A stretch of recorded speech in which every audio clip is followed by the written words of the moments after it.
Today, James gets to pick between Apparition, Adopting Terror, and Madhouse. Yes, two of those titles were previously shown, but Lesley is, I don't know. She wouldn't let me pick anymore. There we go, buddy. Oh, James has chosen Apparition. Looks kind of like a ghost movie. I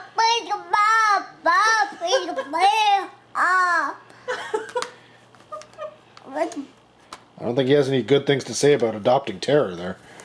He was almost putting it down for a second.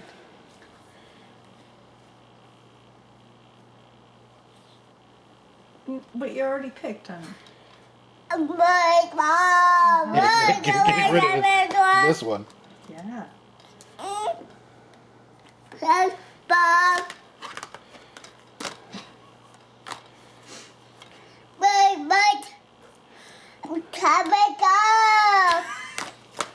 Translation, I should make Mummy watch this because she's going to hate it.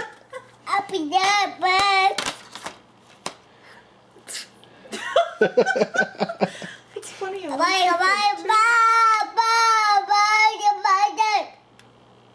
Okay, so did you really choose the other? Alright, which one should Mummy watch? Choose wisely. Pick one.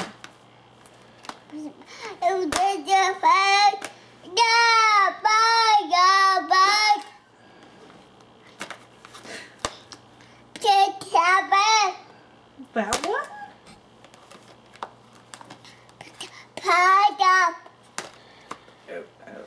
What about the other ones?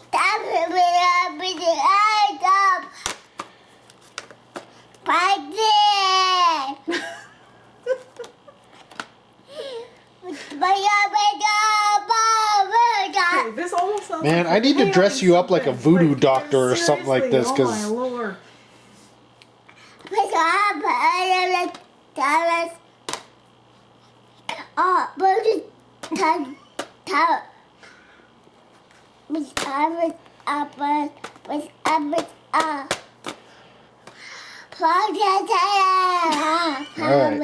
Alright.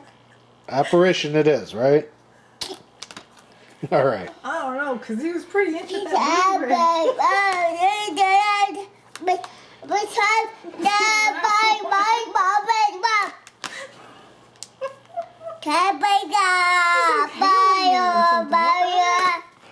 Oh my.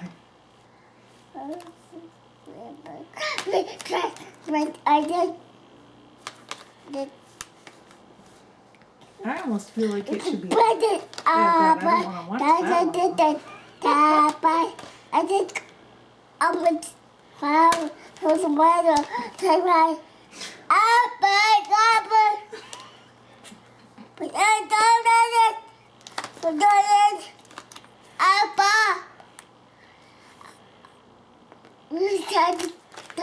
Okay, you've been choosing for almost 4 minutes, buddy. And he keeps putting that one. Alright. Do you want this one? Do you want this one? Or do you want this one? You won't even give me that one. I think we're going with Adopting Terror. Oh, James, why you do this to me?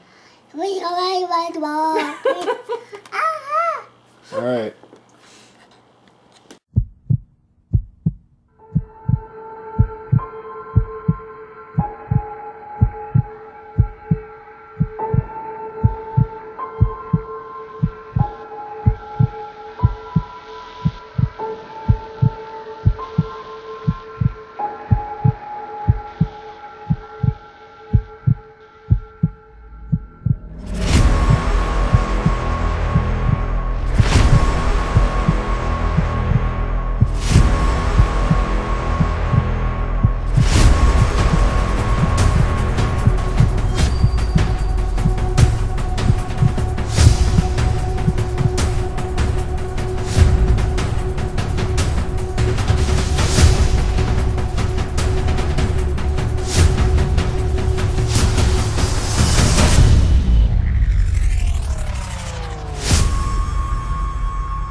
another 31 Days of Horror 2020 with Adopting Terror as chosen by James. He's not allowed to pick anymore. I'm going to get the nitty gritty out of the way. It's directed and written by Micho Rutare, who is, essentially a staple when it comes to the Asylum. This is an Asylum film. He directed Meteor Apocalypse before this and Follow Friday after it. And then he was also a writer on Dragon Quest, Meteor Apocalypse, Mega Shark vs. Crocosaurus, Bigfoot, Z Nation, Follow Friday, and of course this film. The film was also written by Nick Frank Lehrer, who's never written anything else. Now the film is essentially, it's a kind of like a thriller similar to, was it A Hand Rocks the Cradle? Oh. Except nowhere near as good. No. This is about a family, a couple who adopt a child who is taken away from its father because essentially he's negligent and shoots the social worker.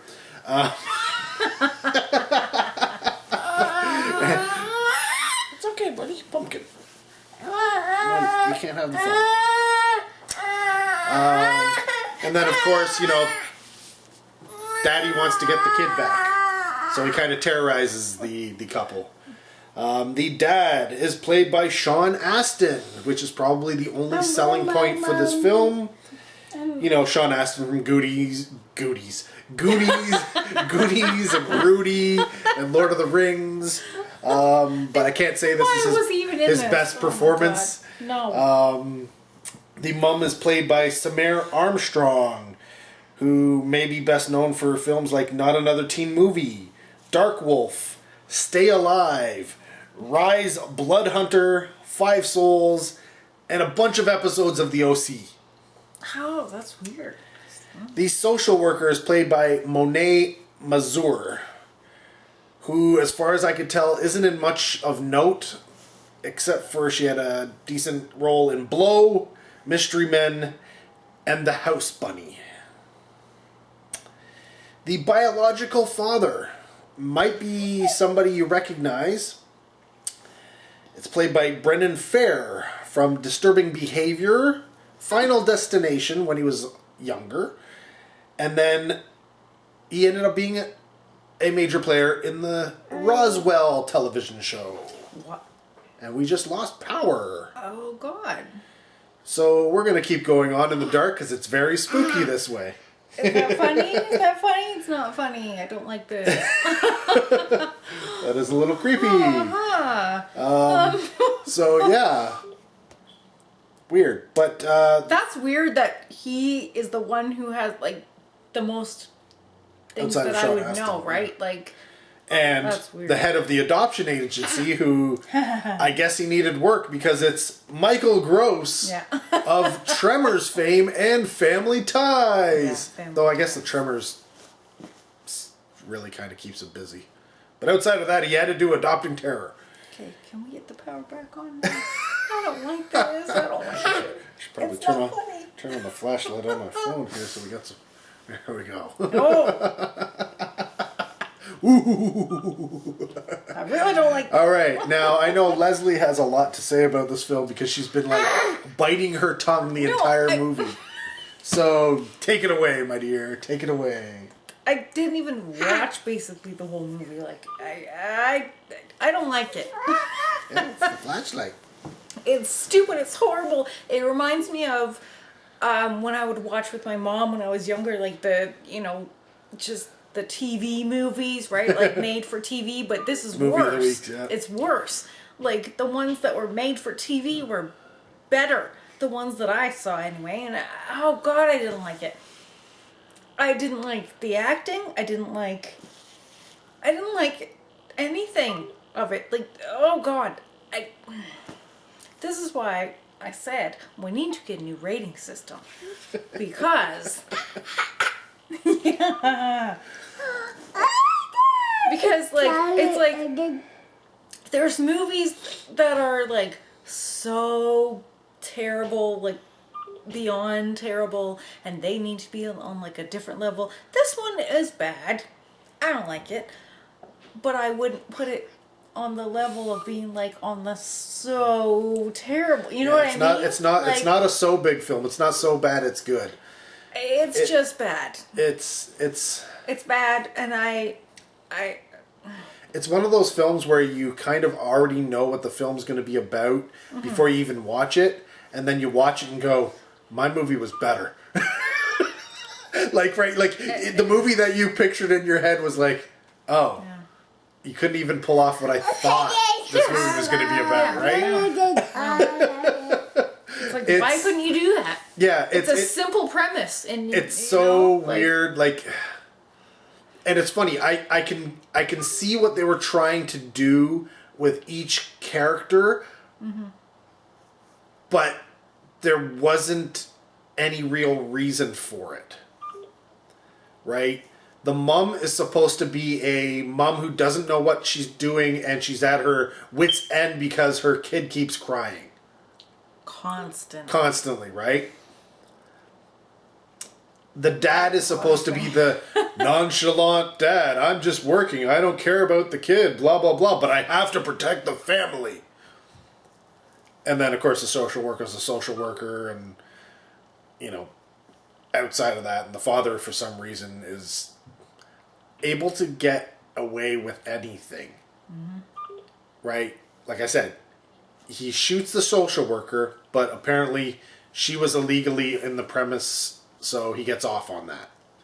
He is stalking this family, but, despite his criminal past, nobody really cares. He knocks somebody out at a hospital, is on camera, essentially trying to abduct the baby, and then the cops decide maybe we should question him.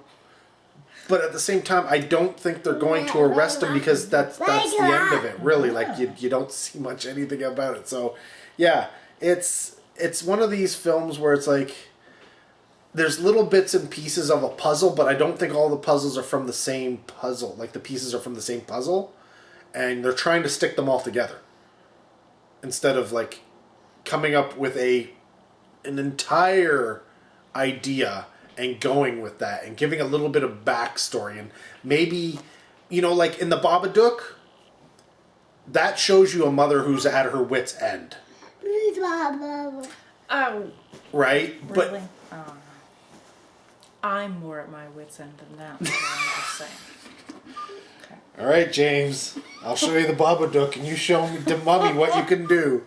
And then we'll see how far. Yeah. Right?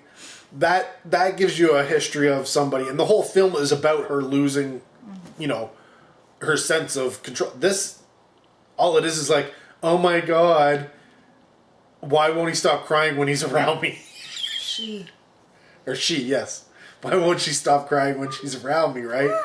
And it's like, I didn't like and she's overly protective and stuff like that. It's just a lot of stuff where it's just like, okay, I get it.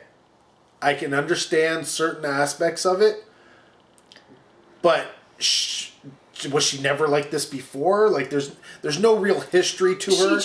She just seemed, anytime that she was around the baby, like, very awkward. Like, were you not around any kids at all before? Like, I get it, you want to adopt, but she just always seemed awkward to me. Yeah, I don't know. She didn't seem loving. He seemed to be just kind of playful and going along with it. Yeah, the whole thing was like, why did you two decide to adopt a baby? Yeah, there's none of that, right? There's no decision to adopt. It's just they show up, they have the kid. And neither of them seem like they're really into it. Yeah. Right? Like, so it's like, why? Right. They're more worried about the adoption going through than they are of the kid itself. Right? The kid is crying, and they're just, constantly, like in the crib. And they'll just be like, oh my God, the kid's crying. Oh, but the social worker's here. What are we going to do? The social worker is coming over, so we got to clean up. But, well, you have to take care of the kid. How about that? Like, you know. What was it? The one time the social worker was coming out, she had to go upstairs and put her makeup on. Like, really? Right? Like, the kid hasn't been cleaned up. The kitchen, he says, I'll clean up the kitchen. So, and she's like, well, okay, I have to go get ready. For what? Like a job interview? Like, what? She literally gets dolled up like she's going on television. And it's like, okay, whatever. That's what I mean. Both of them, like, irked me. It's like, to adopt a kid, you are supposed to really, really want to have a kid, right? Yeah. Or stuff happens and you can't have one and whatever, right? And these two just, it didn't. They made more sense as being like foster parents. Maybe, but right? even as that, they seem more like foster parents than they did of people who really, really wanted to adopt this kid. Except for a few choice lines in the film where it's like, the social worker essentially says, you can back down. You don't have to adopt the kid. To which she's like, no, I can't imagine life without her. They don't act like it. Okay. Things like that. But yeah, I don't think this film could have really delivered home that fear that somebody's going to take a kid away from you. There's so much potential in the film, but outside of a few jumpy type scares here and there, yeah, it really doesn't. Oh God, what are you doing? Hit home in that regard. No. It's a very mediocre, lackluster kind of it's supposed to be more like a thriller, but the thrills are not very thrilling. But that being said, neither of us are giving it a recommend, if you couldn't tell. Don't watch it. But what's the rating? Will we agree? This is why we need a new rating system. I swear to God, we need a new system. Because if there was like a good movie, like say there's like good movies and bad movies, right? So good movies, I might want to rate like a 3 or something, right? And then bad movies, I might want to rate it like a 3 of a bad movie because they're so out there, they're so different. You know what I mean? Well, you gotta say why you give the rating. We're getting a new rating system. It's coming soon. I just got to decide how to do it. It's such a stupid movie, but like at 1. Yeah, I'm going to 1.5. Why would you do that? I'm giving it a half because it has some like actual actors in it. They just can't act in the film. Yeah, I was disappointed in him. So the casting, I'm giving it a half a point, but I'm also taking away a half a point for the poor acting. I was very disappointed. I'm taking away points for really? acting. I'm taking away points for story. I'm taking away points for the film creation. It's funny because this is the kind of film the Asylum should be able to do really, really well. Because all they have to do is put forth a decent story and then put together a cast that can kind of pull it off. Right? And I think they brought together a cast that could probably pull it off here.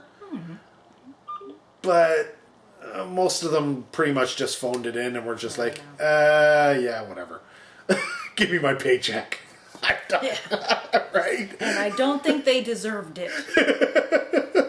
Because, they didn't have to go back into post-production and do any effects like they normally did. They didn't have to add a giant CG planes and Bigfoots and such. They didn't have to do anything like that like they normally do, right?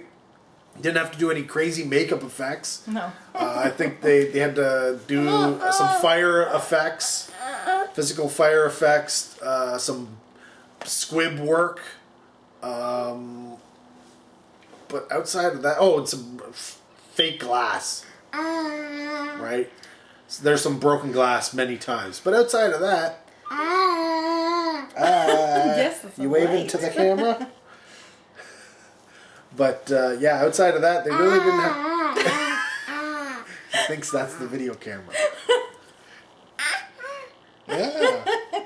Video camera's actually over there, buddy. I know that's the brighter light, but... No, it's just the phone, see? Or you think this is taking video too? Oh, okay. Yeah, there's no light out there.